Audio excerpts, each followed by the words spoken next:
नमस्कार, आप देख रहे हैं स्वराज एक्सप्रेस और मैं हूं आपके साथ वर्षा। सीधे लखनऊ आपको लिए चलते हैं, जहां डॉक्टर अंबेडकर परिनिर्वाण दिवस कार्यक्रम आयोजित हो रहा है और इसमें सीएम योगी आदित्यनाथ संबोधित कर रहे हैं।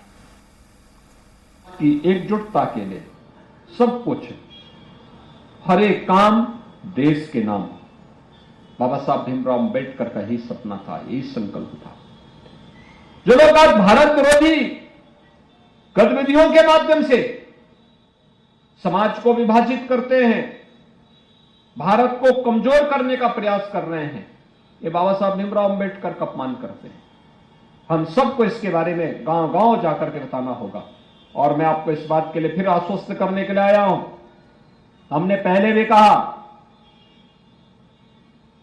कि सरकार हर गरीब के साथ, हर वंचित के साथ, हर दलित के साथ खड़ी है और उनको उनका अधिकार देने के लिए तैयार है। कोई मुसहर के बारे में पूछता था प्रदेश में? बनटांगिया के बारे में कोई पूछता था? चेरो, थारू, कोल, तब कोलों का इतिहास सबका जवाहरलाल राम से का इतिहास है, कोई पूछता था? अहरिया, सहरिया, ये सभी ऐसी जातियां हैं, छोटी छोटी जातियां हैं, छोटे छोटे समुदाय हैं, एक सीमित क्षेत्र में हैं, आवाज दबा दी जाती थी। बाबा साहब भीमराव अंबेडकर ने इनके उत्थान के लिए कार्य योजना बनाने की बात कही थी। 70 साल तक इनको वोट देने का तक अधिकार नहीं। भाइयों बहनों, आज मुझे बताते हुए प्रसन्नता है कि डबल इंजन की भारतीय जनता पार्टी की सरकार ने 100% सिचुएशन के लक्ष्य को प्राप्त करने की दिशा में यहां पे कार्रवाई शुरू की।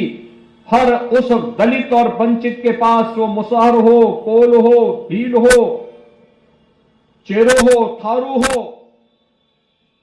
सहरिया हो, बुक्सा हो, इनके पास, हर एक के पास अपना मकान होना चाहिए, जमीन का पट्टा होना चाहिए, उनके पास अपना शौचालय होना चाहिए, उनके पास राशन कार्ड होना चाहिए, उनके पास पेंशन की सुविधा होनी चाहिए, उनको फ्री में राशन की सुविधा मिलनी चाहिए, उनके पास जॉब कार्ड भी होना चाहिए और उनको शासन की हर एक योजना से जोड़ने का काम भी होना चाहिए। 100% सिचुएशन के लक्ष्य को प्राप्त करने की दिशा में सरकार के द्वारा जो प्रयास प्रारंभ हुआ है, उस प्रयास को हम ये मानते हैं बाबा साहब भीमराव अंबेडकर का प्रयास है, उनकी कृपा है, उनकी प्रेरणा है, जिसको आज प्रधानमंत्री मोदी जी के मार्गदर्शन, उनके नेतृत्व में डबल इंजन की सरकार प्रभावी ढंग से आगे बढ़ाने का काम कर रही है। आज हर एक क्षेत्र में आपको सुविधा मिल रही, आरक्षण का लाभ मिल रहा है, आगे बढ़ने के लिए एक नई ताकत मिल रही है। और इसलिए जिससे कोई भेदभाव न करने पाए, समाज में किसी प्रकार की कोई अस्पृश्यता न हो, इसको पूरी तरह समाप्त करना है।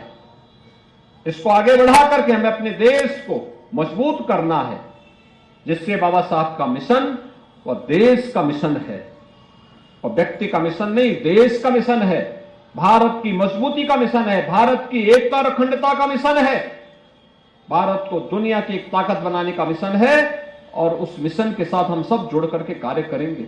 और मैं आज के इस अवसर पर इस बात के लिए फिर आपको आश्वस्त करता हूं, जहां भी अभी जमीन के पट्टे नहीं मिल पाए हैं, हमने पहले कहा है, अगर आरक्षित श्रेणी की भूमि नहीं है तो जो दलित, जो वंचित, जो गरीब वहां पे अपनी झोपड़ी या अपना मकान बनाया है, उसको वहीं पे वो जमीन का पट्टा देकर उसके लिए पक्का मकान बना दो।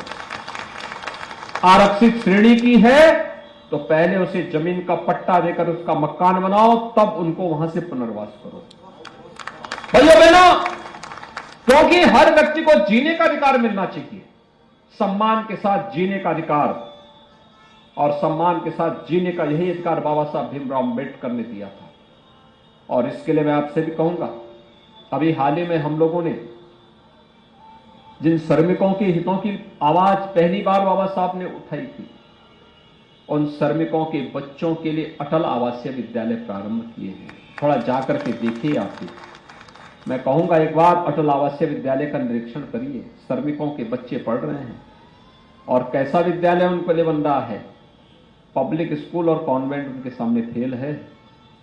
एक बार जाकर के देखिए वहां, उन बच्चों की आवाज को सुनिए, थोड़ा वहां देखिए। वहां पे असीम अरुण जी के नेतृत्व में आश्रम पद्धति के विद्यालय भी जिस मजबूती के साथ काम कर रहे हैं, अभ्युदय कोचिंग के संस्थान जिस रूप में चल रहे हैं, आज अधिक से अधिक हमारा दलित बंधु और अब बच्चा जब कंपटीशन में पास करते हुए उस प्रत्येक परीक्षा को पास करके हुए आता है और फिर कहता है कि मैंने अभ्युदय से कोचिंग लेकर के मैं इस परीक्षा को पास किया हूं, लगता है कि देखिए इसका यह अधिकार होना चाहिए था जिसको पहले वंचित किया जाता था। भाइयों बहनों, ये एक सरकार का प्रयास है और उसी प्रयास को आगे बढ़ाने के लिए, आपको आश्वस्त करने के लिए आज हम यहां पर आए हैं। आज एक कार्यक्रम केवल यहीं पे नहीं हो रहा है, यहां पे तो डॉक्टर लालजी प्रसाद जी यहां पे एक कार्यक्रम 31-32 वर्षों से करते रहे हैं, तो हम लोग इसी को सरकारी कार्यक्रम के साथ बना लेते हैं। लेकिन हर जनपद में सरकार का जियो जारी हुआ है, हर आयोजन, हर संस्थान में, हर स्कूल कॉलेजेस में, हर एक सरकारी कार्यालय में ये आयोजन हो रहे हैं। और इसीलिए हमने कहा कि छुट्टी नहीं, और महापुरुषों की तस्वीर को सामने रखकर